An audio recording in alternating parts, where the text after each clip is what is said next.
I'm not going to give you a question.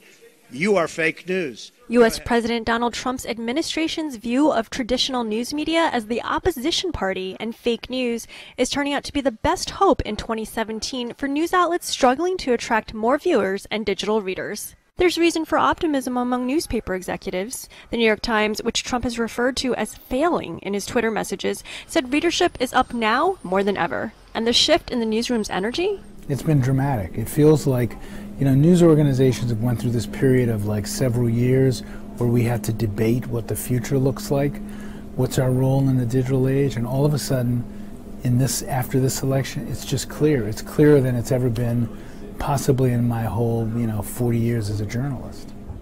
Trump's close advisor, Steve Bannon, told The Times in an interview in January, the media's the opposition party and not the Democratic Party. I think, unfortunately, sometimes the Trump administration sees everybody who asks them hard questions as the opposition party. I don't want to be the leader of the opposition party to Donald Trump. I want to be a journalist doing my job covering Donald Trump. The dishonest media did not explain that I called the fake news the enemy of the people, the fake news. Trump has said he had a running war with the dishonest media over what he sees as unfair attacks on him and his administration.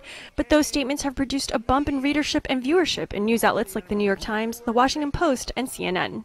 In Trump world, if the news or the question is unwelcome, it's fake.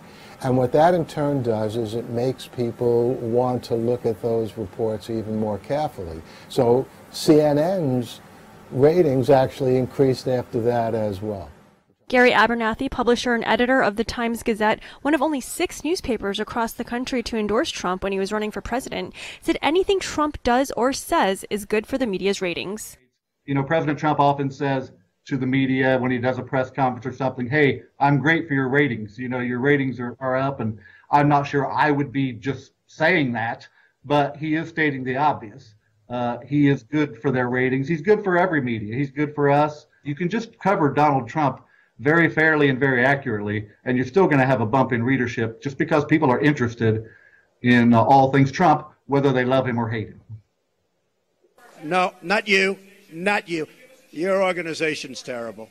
But it remains to be seen whether the Trump bump will last. The New York Times reported an increase in digital advertising by 6% in 2016, but print advertising revenue dropped 16%, and revenues overall fell about 2%.